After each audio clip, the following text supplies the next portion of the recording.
ito po yung talagang yung ugat ng ating gawain, no? Kaya tatako na po tayo sa ating Word of God.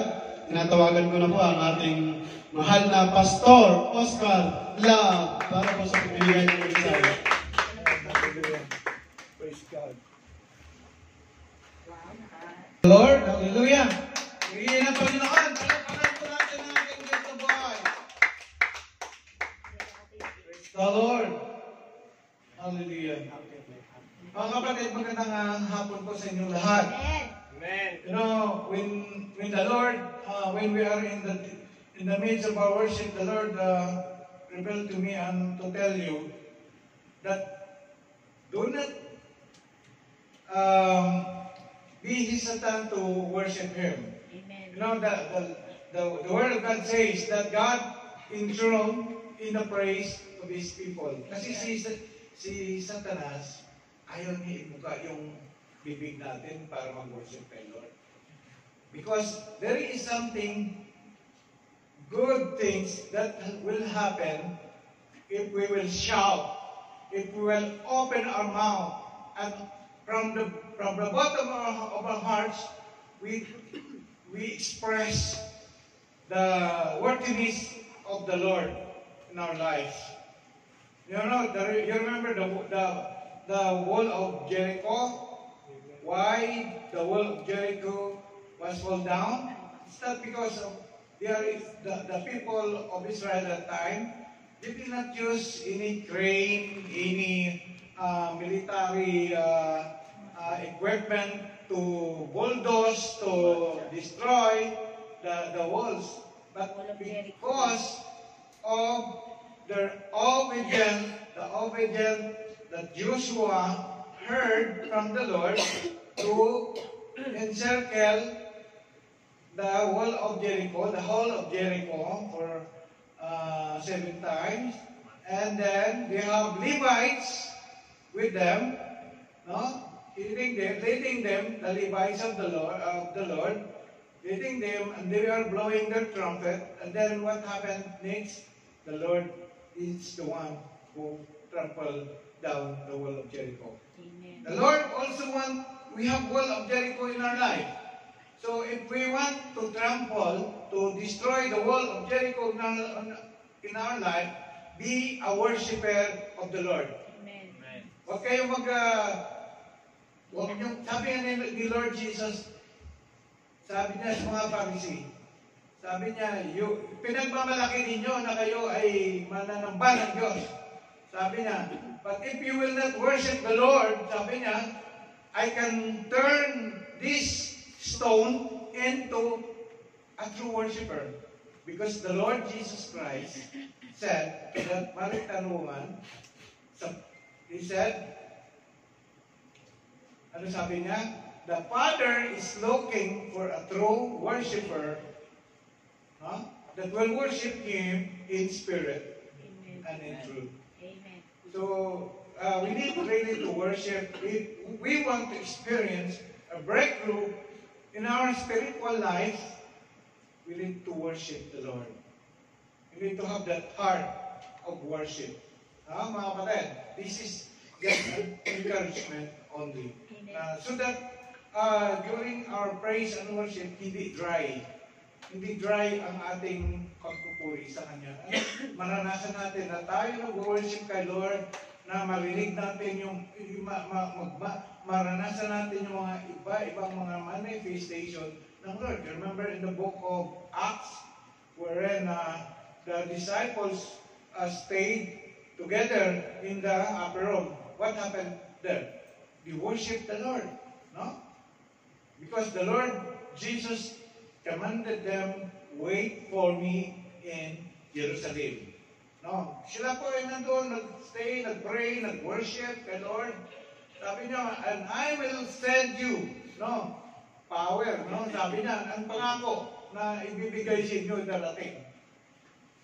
Through the empowerment of the Holy Spirit. At that time, while they are worshiping the Lord, the Holy Spirit, no, came down, no? and ano sa kanila, pinuspos sila ng banal na espiritu. Nung pinuspos sila ng banal na espiritu, something happened. Na-empower sila. They speak in other language, or they speak in tongues. No, what happened the next? Nakapag-evangelize sa mga tao doon sa Jerusalem, no? Na kung saan hindi naman sila Arabo, but they know how to speak in Arab language. Some of them, they don't know the language of other nations who are there, gathered in Jerusalem, but they are able to speak. They are able to evangelize. So, here, the Lord wants us to experience that kind of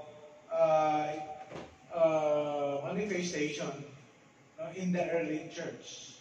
That's why when we study the School of Leaders from Isuel 1, talagang walang tigil ang pagbilihan sa amin, no?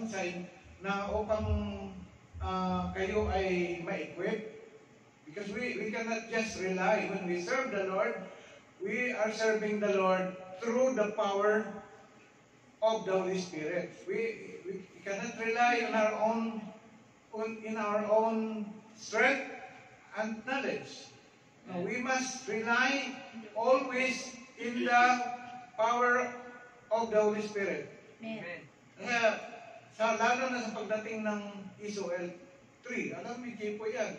Walang katigil-tigil na paglilihan sa amin, and you will feel, really, that the Holy Spirit ay pinuspos ka ng banal na Espiritu. We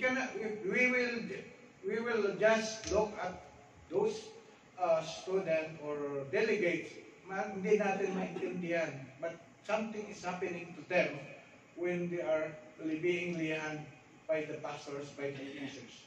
Even me, as being a pastor, I submitted myself to be taught. I submitted myself to be lihan.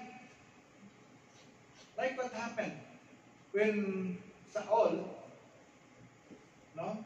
Yung pangalan ni Paul dati, Saul, di ba? Nung binulag siya ni Lord, inutusan siya ni Lord, pumunta ka sa Damascus, no? Sa Syria. At magpag-pray over ka doon sa isang alagad ko, no? Siya yung gagamitin para ikaw ay makakita, no? Siya ang gagamitin para ikaw ay mapuspos ng banal na Espiritu. Huwag kayong matakot, mga kapatid, sa banal na Espiritu. He is the Holy Spirit. Amen. Hindi siya masamang Espiritu na kapag ikaw ay napuspos, ay masama ang mangyayari sa iyo. Ha? So, ganun lang, mga kapatid. Thank you so much for listening to my... Amen. This is out of my context. It's out of my topic, actually. But the Lord, I want to say this word because while I am standing at the back, the Lord is manifest. nag-ano sa akin, nangusap, na i-exhort ko sa inyo. Because you want, Tabernacle Christian Fellowship, we derive the name of our church from the word tabernacle. And what is tabernacle? It is the place where they gathered. Guys, the early Israelite gathered on that place. It's a tent of meeting, tinatawag. Tent of meeting. While they are traveling, actually, dala-dala naman nila yun. No? Ang tent na yan, ang malaki. And then, that place is the place where the presence of God came down. No? At yan ang mayroong partition yan. Mayroong holy of holies, no? Holy place, no? Altar of yung lugar na kung saan doon sila nagbibigay ng kanilang offering.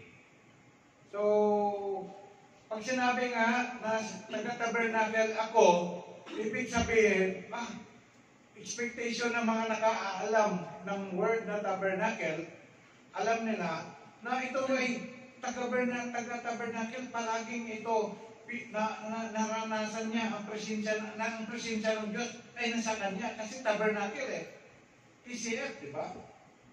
Ang presensya ng Diyos ay nasa kapatid nito. No? Yan ang nating pangalan.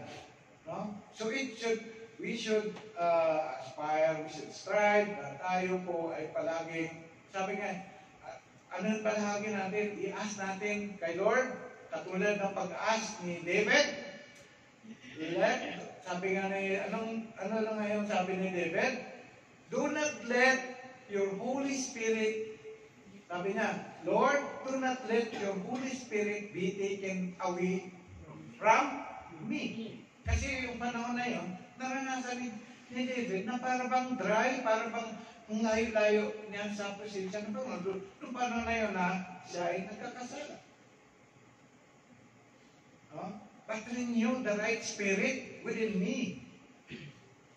Diba? Sabi nga ni David, renew the right spirit within me. Kasi kung yung right spirit, alam naman natin yung ang hindi right spirit, demonic spirit yun, di ba? So, yan ang natin palagi, Lord, I want your Holy Spirit be with me. So, umaga pa lang, you have to acknowledge the presence of the Holy Spirit. Lord, be with me. In my job, no? Sa aking trabaho, sa aking opisina, kung saan man ako, Lord, let your Holy Spirit be with me. Because if you let the Holy Spirit be with you, then you will have the fruit of the Holy Spirit, which is what? Love, peace, patience, long-suffering, etc. We need the Holy Spirit to be in our life, mga kapatid. So,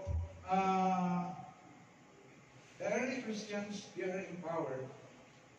They are effective in the ministry that was given by the Lord because of the presence of the Holy Spirit. Hindi inalaw ni Lord na sila ay humayo nung si Lord ay bumalik na umakyat sa langit, na hindi niya muna ibinigay yung promise na power. Yung promise na power, which is the power that comes from above. Ano natin yun?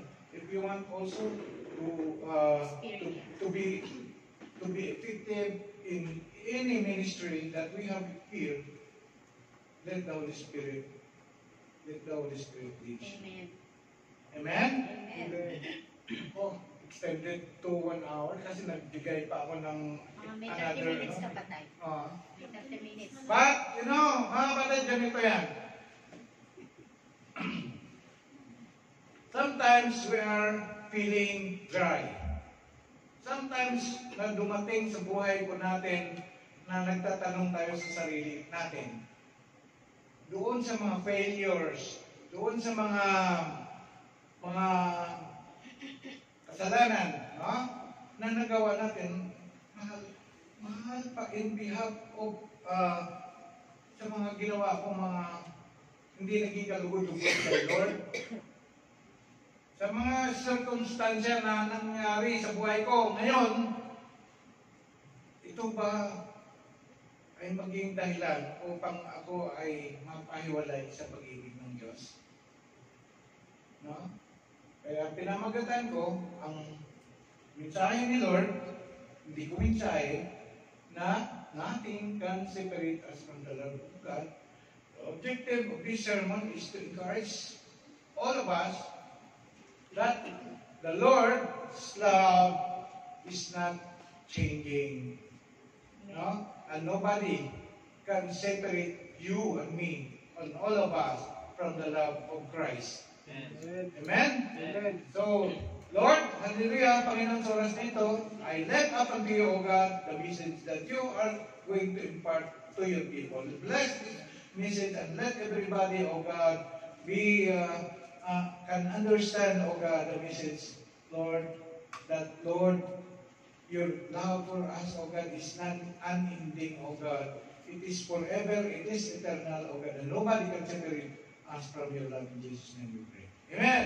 Okay. Praise the Lord. Lapagan nga natin ang ating Diyos. First, biblical definition of love. In 1 Corinthians chapter 13, verse 4 to 7. Tandaan po ninyo ito. Ano ang ibig sabihin? Ano ang definition ng love? Ang sabi ng Bible, love is what? Is patient. Love is kind. Love does not envy. Love does not boast. Love, it is not proud, no? It does not dishonor others. Yan. Ano yan, ha? It is not self-seeking. It is not easily angered. Okay? It keeps no record of wrong. Hindi nag-iipon ng mga sama ng loob at mga mali ng kanyang mga kapwa. Hindi siya nagkaroon ng listahan dito ng mga kasalanan ng mga kapwa niya, asawa niya, kapatid niya, anak niya, no? Kaibigan niya, amo niya. Hindi siya nagtatago dito. Okay. Love does not delight in evil. Ito yung hindi niya kinakatuwa ang paggawa ng mga masama, no? But rejoices in the truth. Natutuwa siya kapag katotoo sa mga totoo, no? Katotohanan. It always protect. Ayan. Kayo ba ay pinoproteksyonan ninyo behind your back ang inyong mga loved ones, ang inyong kapatid, no? Ang inyong ginagawa ba ninyo yung gawain ng makamundong mga gawain na kapag nakatalikod, nililipak ng tayo tinatawag dito. Yung pinag-uusapan mo, sinisiraan mo sa iba, no? So, it protects, no? It protects. It always trust, no? Ikaw ba nagtitiwala? Because you love. Product of love is trust, no? Always hope. You are always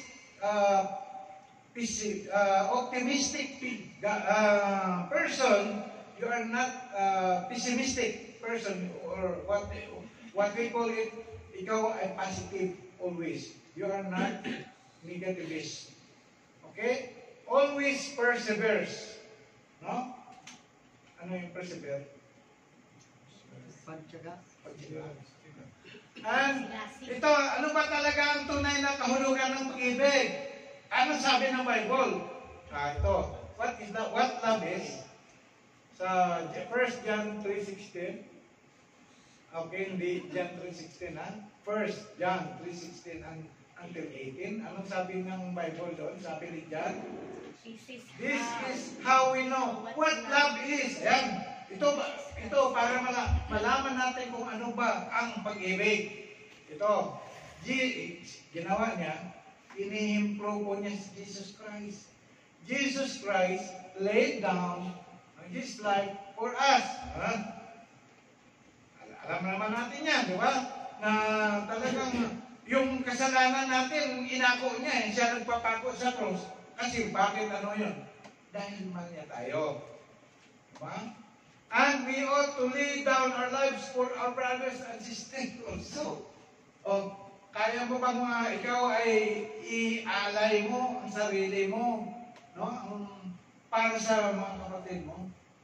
Alam mo, mga kapatid, nung unang dalo ko, sabi ng mga pastor ko namin, yun ang mga kapatid, nasa at rest yung buhay namin. Na kami ay naging leader, naging pastor ng iglesia. Kasi nung panahon na sobrang napakaipit. Marami ang mga nire-raid, maraming mga ikinulong, no? Pero hindi yun naging dahilan para sila tumigil. No? Parang ginawa nila, parang sinunod din nila yung ginawa ni Jesus Christ. Jesus Christ laid down His life for us. So, ganun din yung ginawa nila. Kaya sabi nga, and you ought to lay down, and we ought to lay down our lives for our brothers and sisters. Or gusto, baliktad. Siya yung magpakamatay para sa akin. Minsan ganun, ano? Wag ako ang mag, wag ako mag, ayaw kong, ako ang buhay ko, i-rest ko para sa kanya. Bakit? Sino ba siya? Dapat siya yung mag-rest ng buhay niya para sa akin. If anyone, ito sa isa, if anyone has a material position and sees a brother or sister in need but has no pity in them, how can the love of God be in that person? Malinaw? Naintindihan? Tagalogin ko. Tagalogin daw tayo. Kung ikaw ay mayroong pagmamayari, yan. Or nasa posisyon mo, at alam mo na ang iyong kapatid ay may nangangailangan, no? Pero ikaw walang awa ka sa kanya, at hindi mo siya in-extend or hindi mo binigyan siya, no? Sabi ni John, paano ang pag-ibig ng Diyos sa taong yan? Kasi we extend our love because we experience the love of God. Amen? Ang salvation po natin, ano ba yung mayroon tayo na natatanggap natin? It's the love of God. So the love of God that we receive, we will extend it to the other persons that we know that they have not yet received the Lord Jesus Christ. They did not surrender their life to Jesus Christ as their personal Savior and Lord. It's not, hindi lamang sa mga material na bagay ang ibig sabihin ni John the Beloved dito.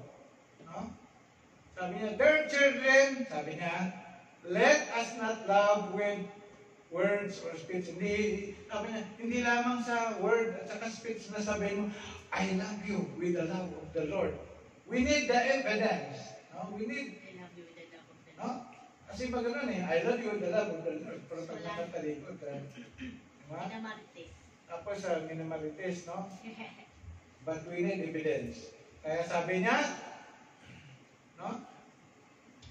But with action and truth. Kailangan may action, kailangan may prueba na mahal mo talaga siya, bilhan mo siya ng rosas, no? Bilhan mo siya ng chocolate. Pag ikaw nandigaw, di ba? Ganun, no? Hindi lamang yung nanliligaw tayo, mga kalalakihan. Nung nanliligaw tayo, hindi lamang I love you yung ginagawa natin. Minsan, bibili tayo ng bulaklak. Bibigay po natin sa nililigawan natin para madama nang nililigawan natin na minamahal nga niya tayo. No? Or minamahal natin siya. Diba, sweetheart, darling? Ako, isang araw, Valentine's Day. Ginulat ko yung asawa ko. Alam nyo, ito I'm so blessed na binigyan ako ni Lord ng asawa na sa katauhan ni Pastor Claudio. Binigyan ko siya ng rosas, puro malaki yung binalik niya sa akin. Nung gabi, sabi na, saan ka na? Sabi ko, nasa ating sundo. Sabi niya, sige, umuwi ka kasi i-date kita. Asawa na. Dati ako nagsasabi niyan. Dati ako nagsasabi niyan nung may trabaho pa ako. Pero ngayon kasi sa may trabaho, akong husband ngayon eh. Sabi, tatawa si Maan, di Maan eh. Kasi nung sabi ni Maan, sabi na tayo, Valentine's ngayon, saan mo i-date si ate? Sabi ko, maghanap na lang ako ng kapsahan. Wala akong pera eh. Nung gabi nagulat ako, sabi ni, uwi ka na kasi i-date kita. So, gano'n lang, no? May action. Action. Lord. Okay, mga kapatid. Nung nakaraan, tinuruan tayo ni Atitsa kung ilan yung pag-ibig, uri ng pag-ibig. Ito merong apat, no? Apat ang uri ng pag-ibig na sinasabi sa Biblia. Ito ay tinatawag na relational love. Kasi may mga iba pang mga binabanggit na pag-ibig tulad ng pag-ibig sa pera, no? Pag-ibig sa mga bagay-bagay, no? So, pero ito relational love that is in the Bible. Binanggit na rin, tinuro na rin ito ni Ate Cha. Number 1 is storge, yung pag-ibig mo sa family circle. Nanay mo, kapatid mo, pamangkin mo, anak mo, no? Ang tawag niya, storge. Storage. Kala ko storage. Sa ano yan? Sa storge. Actually, binasa ko yan. Ang pag-ibig naman sa mga kaibigan, sa mga kapatid, ang tawag yan, pilia. Brotherly love. No? Ito, amahalin ko yung Marlon, si Kuya Joke, no? Yung pag-ibig na yon, ang pag-ibig na yon ay pilia. Okay. Ito ay naman, yung pangatlo, eros, ito ay romantic kind of love. Yung pag-ibig ng nobyo sa kanyang nobya. House and wife. No? Yan ay tinatawag na romantic love. Okay, romantic love. Okay. At yung pangapat, it is called agape, which means God's love. Ang pag-ibig ng Diyos sa atin. Ito ay uri ng pag-ibig na sinasabi natin agape or unconditional or unselfish love. Ito ay agape. Apat, relational love that is written in the Bible. No? So ngayon, ang ating tatalakayin, itong agape love lang. Okay. Ngayon, sabi doon sa Romans chapter 8, verse 35 to 39, sabi ni Pablo, sabi niya, who shall separate us from the love of Christ? Who shall separate us from the love of Christ? Shall tribulation, binanggit niya, distress, persecution, famine, nakedness, or danger, or sword? Sino, sabi Tagalog, sino ang makapagpahiwalay sa atin sa pag-ibig ng Kristo? Ang kaguluhan ba? O di kaya kapighatian, o pag-uusig, pagkagutom, kahirapan, panganib, o kamatayan? No? Sabi dito, ito yung mga circumstansya sa buhay na kung saan naisip minsan ng mga tao, may mga tao, may mga Kristiyano, mga kapatid, na nakadarama na hindi sila mahal ng Diyos, no? Pakiramdam nila ay hindi sila karapat-dapat sa kanyang pag-ibig dahil sila ay nagkulang, sila ay nagkasala, no?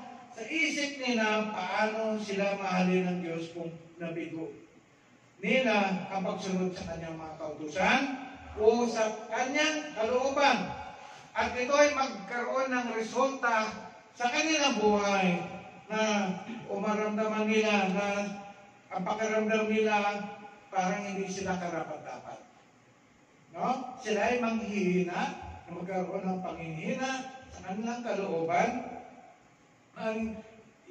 magkaroon self-condemnation sila, at sila ay magkaroon ng mababang pagpapahalaga sa sarili, pakiramdam na siya ay isang talunan sa buhay. No? Ang gayong mga damdamin ay salungat, mga kapatid, no? Sa kasulatan at sabi nga gawa lamang ito ng Diablo. No? Sino ang tanong? Sino ang makapagpahiwalay sa atin sa pag-ibig ni Kristo? No? Ang mga ang totoo mga kapatid, walang mga pangyayari, walang sitwasyon ang maaring magpahiwalay sa atin sa pag-ibig ni Kristo. Maging ang number 1, ang sitwasyon na maranasan natin na tayo ay nasa under sa tribulation. Ano ba itong tribulation na ito? If you are undergoing struggle, trials, temptation, or suffering, or affliction, you are under tribulation. Okay? Pangalawa, if you are under persecution, which means you are being abused, you are mocked, no? You are being ridiculed, you are shamed, parang may pinapahiya ka, you are mistreated, you are ignored, you are rejected, no? You are neglected, you are harassed, you are attacked or injured. Maring, ito mga kapatid, mga binanggit dito, maring naranasan po natin yan. No? Then you are under persecution. No? So, maring you are undergoing famine. No? Walang pagkain. No? Having no food, starving, and having no way to secure food. Maring homeless person ka under sa Canada na nagulat ako, meron din pala mga Pilipino doon naging homeless. Akala ko hindi uso mga homeless doon. Tapos nasa Canada, may ano yun sa YouTube. No? Merong Pilipino na tumutulong sa mga kababayan natin, binibigyan ng mga pagkain, gano'n. No? Kahit sa Amerika, maraming mga homeless, no? So, maring sila ay naggugutom, no? Nakaranas ng gutom, dami natin mga kababayan, gano'n, no? Then you are under famine. And then, peril. Ang peril, maring ikaw ay nasa panganib. Ano ba yung mga panganib? To be exposed to the most severe risk, no? To be confronted with the most terrible dangers to one's body. Example, ang sakit. No? Ano ba? Ikaw may sakit. Katulad ng naranasan natin minamahal na Pastor Edwin. No? So, mind, no? Sabi, dangers in one's body, dangers in mind, souls, property. No, yan. Family and loved ones. Then you are under peril or sa panganib. Maaaring nasa panganib ka na lugar na may encounter mo yung mga inevitable circumstances. No? And then, maybe you are under sword. Yun, binanggit yan.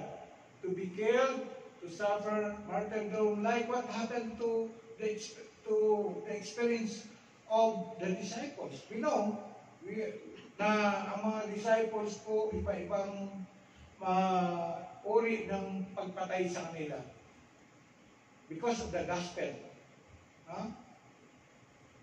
Si Peter, siya po ay ipinako na patiwari. Diba? Yung ibang mga disciples ay hinati yung katawan. Diba? Yung ibang mga disciples, pinutulan din ng ulo. Yung ibang mga disciples ay pinako din sa cross. Sa atin, we are so very blessed, or sa panahon natin ngayon, hindi na ganon ano yung persecution sa ating mga Kristiyano. No? Kasi sinabi ni Jesus Christ yan. No? Sabi nga dito, mga kapatid, sa palagay mo ba sa ilalim ng mga pangyayaring ito ay maaaring isipin mo na kayo ay pinabayaan ng Diyos?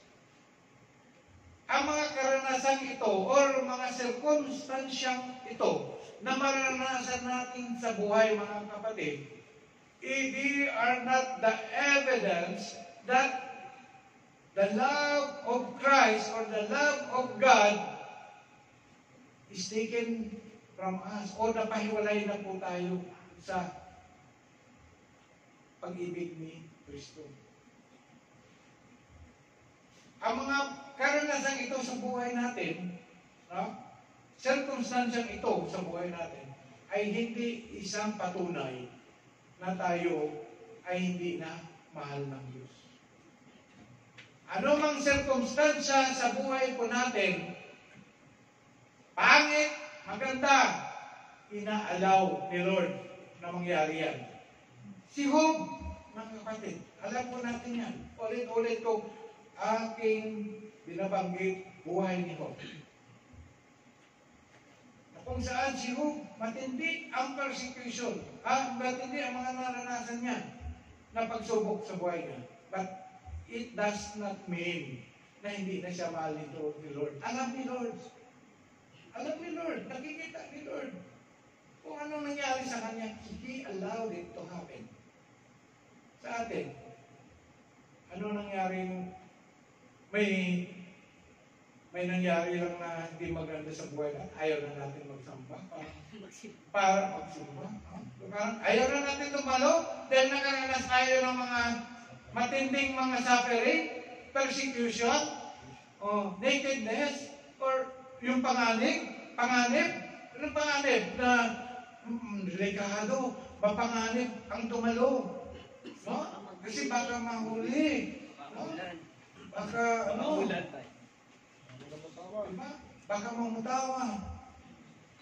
Ay, maulan, delikado. Baka mabasa ako. Sabihin natin, yun na bang maging dahilan na sabihin, ay, di ko na mahal ng Diyos. Parang wala ang Diyos sa buhay ko. Mga kapatid, that is not true. No? Alam ng Diyos, kung tayo po ay nagkasala man, maaaring sabihin natin, parang hindi na ako kalugod-lugod, parang hindi na ako karapat-dapat dahil sa nag-fail ako. Ang nagsasabi niyan sa ating utak, nag-i-inject na mga negative thoughts na yan, accusing spirit, walang ibang ang kalaban natin. God loves us, mga kapatid. Ang pag-ibig ng Diyos sa atin is everlasting. As far from the east to the west, ganon ang layo ng tinding pagmamahal ni God sa atin. Amen? Ang evidence na kung saan na talagang mahal na mahal tayo ng Diyos. Hindi siya nagpapakot sa krus nung tayo ay matuwid. Hindi siya nagpapako sa krus dahil tayo ay worthy. Hindi siya nagpapako sa krus dahil tayo ay righteous.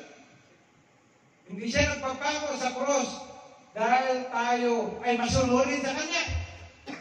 Nagpapako siya sa krus dahil sa ating mga kasalanan. Dahil mahal niya tayo. Amen. Diba? Dahil mahal na mahal niya tayo, for God to love the world, that He gave His only begotten Son, that whosoever believe in Him shall not perish, but have an everlasting life. Meron pa kaming na-memorize Romans 8:28 pa yun, boy? God demonstrate, diba? His love for us. While we were yet sinners, ano yan? Ang karakter ng boy?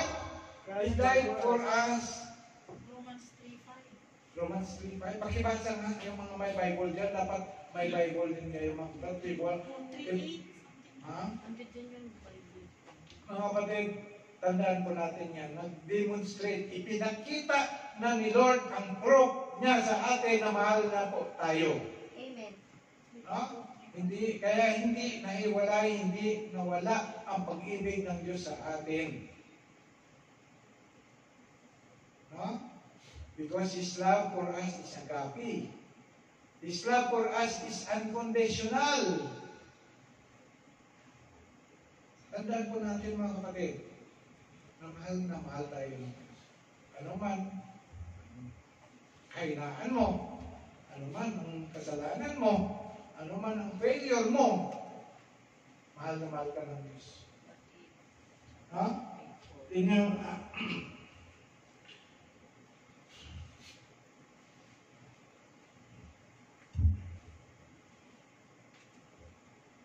ang ating pang-araw-araw na kalagayan ay hindi katibayan na hindi tayo mahal ng Diyos. Mahal tayo ng Diyos, anuman ang kalagayan at mamahalin at papalaguin tayo niya. Tandaan Ngunit, huwag kang matupok ng katotohanan tayo ay magdurusa habang tayo ay nasa mundong ito. Sinabi ni Jesus Christ in this word, sabi niya, you will face tribulation, but be glad because I already overcome the world. Yan. Sabi nga sa mga disciples, no? Pero hindi tayo ihiwalay ng Diyos. He will make us more than a conqueror. No matter, or basahin ko lang ulit yung sinabi doon sa chapter 8, verse 36. Sabi nga dito, for your sake, we are being killed, and all the days long, we are regarded as a sheep to be slaughtered. Verse 37, no, in all these things, we are more than conquerors through Him who loved us. We are more than a conqueror, mga kapatid. We are more than a conqueror. Ibig sabihin, we will be persecuted as long as we continue to live in Christ. Our lives convict the world because the world rejects God and godliness. So no matter, sabi nga dito, no matter our circumstances, we are more than conquerors through Christ who loves us. No? Romans 8:37 is ito, mga kapatid. Christ meet all our needs. No? Meet all the material needs of our life. Yan ang katapatan naman niya. No? Ang katapatan niya na siya'y mahal niya tayo. No? Sabi nga doon, sa Matthew chapter 6, verse 31, and then 33, therefore take no thought, saying, what shall we eat? Or what shall we drink? Or whether withal shall we clothe? But seek first, no? His kingdom and His righteousness, and all these things will be added. Then pangalawa po, the Lord is giving us rest. Pangako po niya yan. Sabi niya doon, come unto me, all ye that labors and heavy laden, and I will give you rest. Alam, pag tayo ay nabibigatan, no? Huwag nating patuloy na tayo lang papasat sa kabigatan natin. Sabi niya, tayo lumapit sa Kanya, lapit kayo sa akin. Sabi niya, yung mga nabibigatan, no? And I will give you rest. Oh. And also the Lord is promised that He will give us peace. No?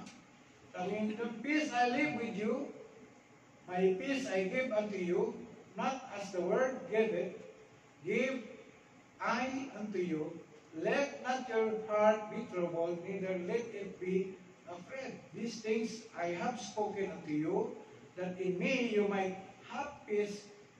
In the world, ye shall have tribulation, yung sinabi ko kanina, but be of good cheer, I have overcome the world. Next. Christ also provides an escape from temptation.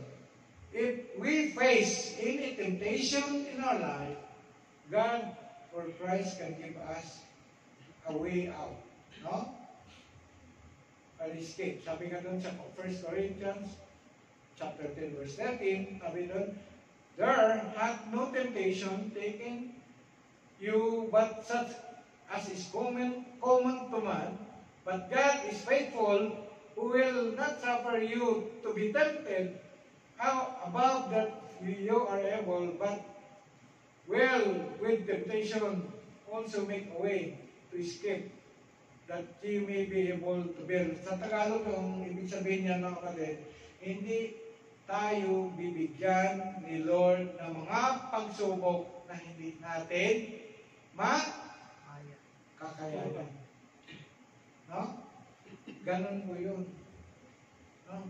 Pero, huwag natin i-embrace ang temptation, because if we give way to the temptation, that will produce sin.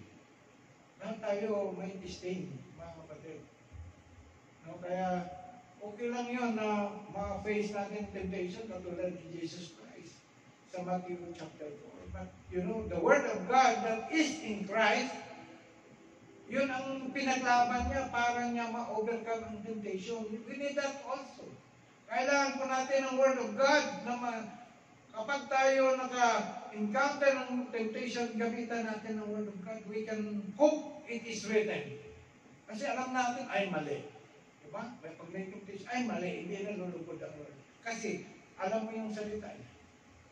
But if you lack of the knowledge of the Word of God, then it is all, you will believe, okay lang Matil, okay lang, naintindihan ni Lord, naintindihan ng Diyos. Ganon yung mga expression na narinig natin sa mundo mahal ako ng Diyos, okay lang, naintindihan niya yun. Ganon, di ba? Sa ating mga Kristiyano, sa ating mga born again, malaki yung expectation ni Lord na tayo ay maging masunurin ng mga anak niya. Amen?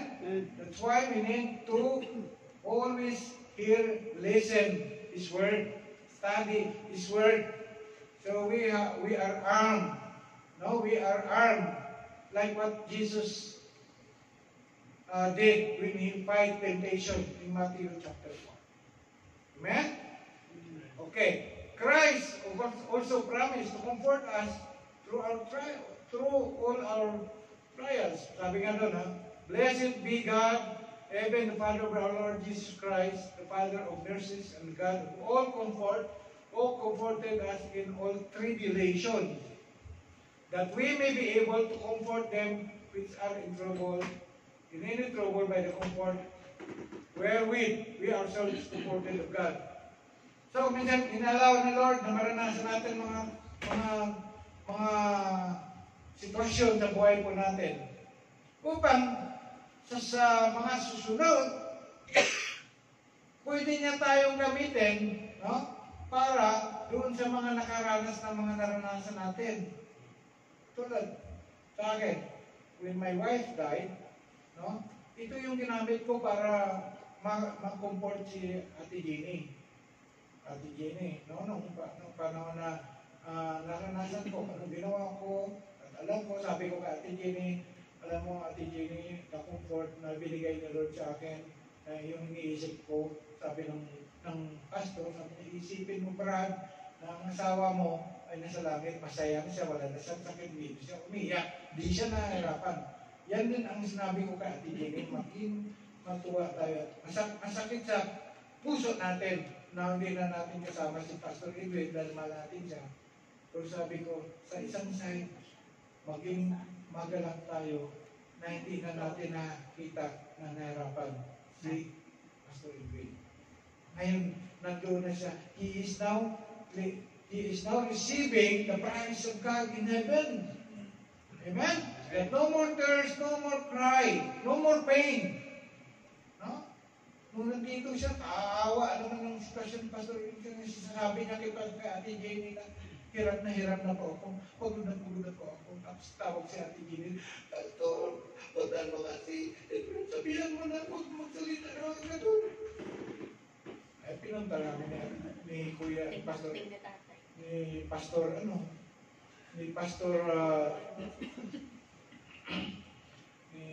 Eli, umiyak kami sa panalangin ito. Sinabihan ko, Pastor, sabi niya, Jenny, huwag kayo magsalita na parang nagpapaalam ka. Still fight, laban ng Pastor. Pastor, okay yan. Okay yan. No? So, ganun mga kapatid, God allow us to experience some situation, circumstance in our life, so that later on, we can use it to comfort others. Amen? Malinaw?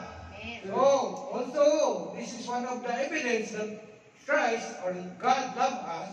He promised us to supply our needs. Sabi nga doon, and my God will meet all your needs according to the riches of His glory in Christ Jesus. Philippians 4:19. Tandaan po ninyo yan, mga kapatid. Palagi nyo maririnig po yan. No? Philippians 4:19. And my God, Lord, Ngayon wala ako eh. Wala akong... But I claim, Lord, your promise is true because you said in your words in Philippians 4:19 that, Lord, you will supply me all my needs according to your riches and glory. You know, when you pray, you can quote this. Lord, pinangako mo, Lord, na kung ako ay wala, mayroon akong pangailangan, sinabi mo that you will supply me all my needs according to your riches and glory. Amen? Oh. Ito, alam niyo, wala akong trabaho na. Ngayon,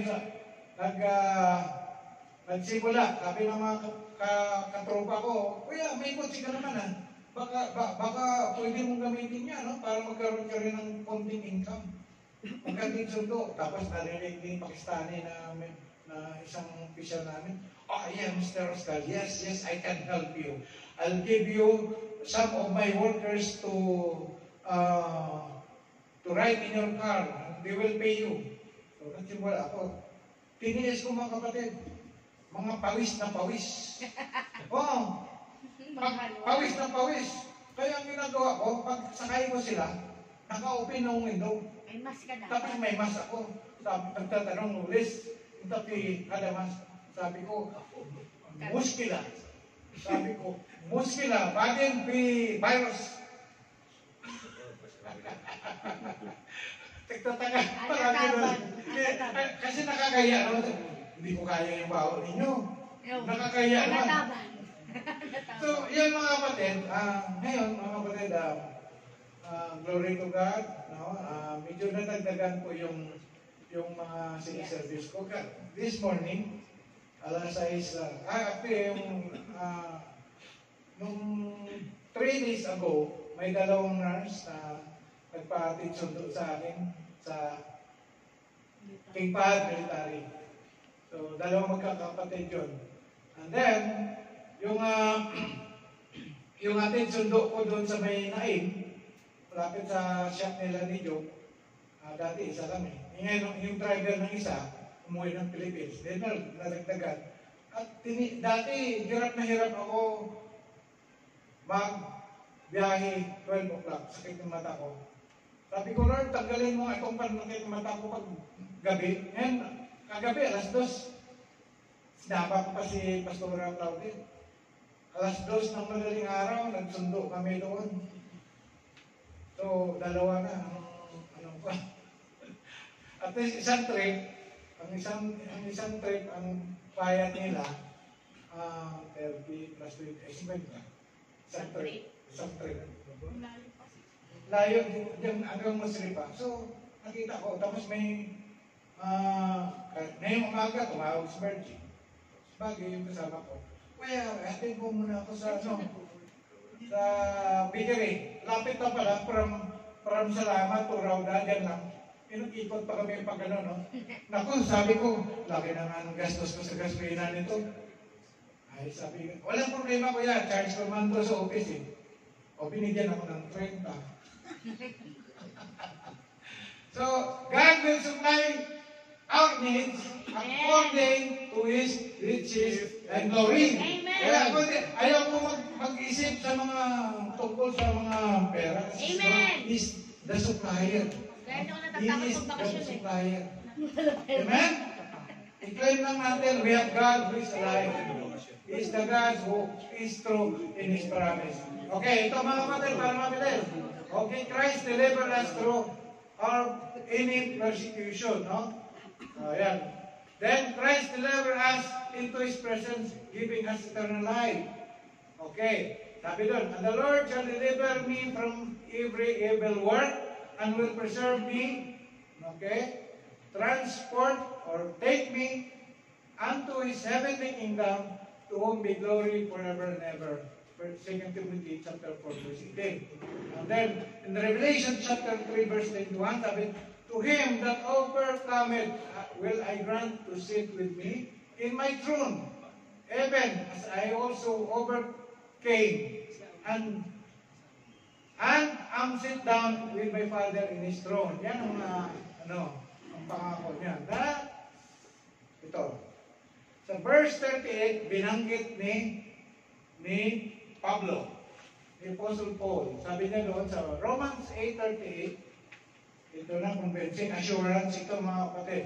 Sabi niya, for I am sure that neither death nor life, nor angels, nor rulers, nor things present, nor things to come, nor powers, verse 39, nor height, nor depth, nor anything else in all creation will be able to separate us from the love of God in Christ Jesus. Ngayon, para maunawaan natin, actually mga kapatid, sinare ko po ang PowerPoint sa TCF chat group natin. No? Gusto ko, pwede ninyo i-review yan. No? Okay, next. Ito yung ibig sabihin nun, sabi ni Pablo. Neither death nor life, okay, can separate us from the love of Christ. Okay, ang ibig sabihin, no trial, pleasure or comfort of life, no person or things in this life can separate us from the love, from Christ and His love. Okay?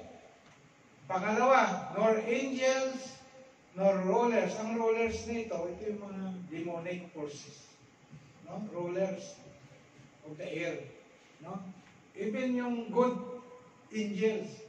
No? Sabi nga dito, not angels, principalities, or powers, no heavenly or spiritual creatures, okay, nor being from any other dimension can separate us from Christ and His love.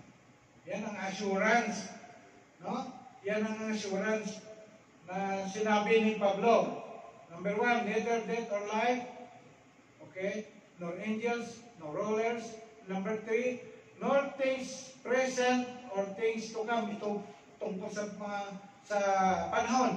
No? Sabi nga dito, present events, being or things, nor future events, being or things, absolutely nothing in existence or anything in future existence can cut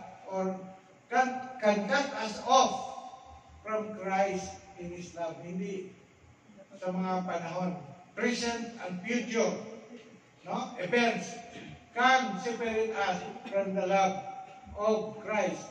Okay, ito naman dimension, no, yung height and depth, no.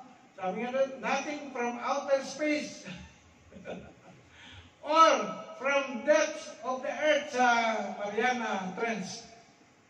Okay? Pag literal, ganun. Pag literal ang ating pag-unawa, ganun talaga, no?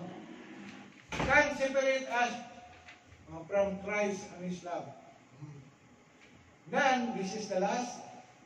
Anything else in all creation, maring ito, sinabi dito, if there be any other creature than the one's name, mga ibang mga creature na maliban dyan sa mga binanggit na yan, okay, that creature cannot separate us from the love of God, which is in Christ Jesus, our Lord. Are you convinced? Kasi sabi ni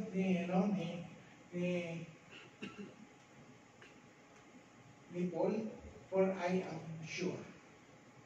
How about you, mga kapatid? Are you persuaded? Are you convinced that nothing can separate you from the love of God? Amen? Amen? Amen.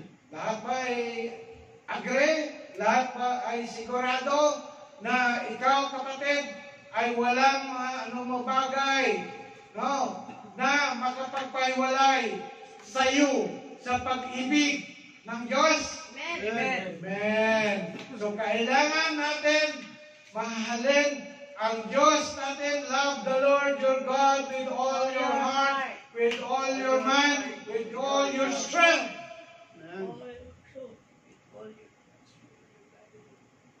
Because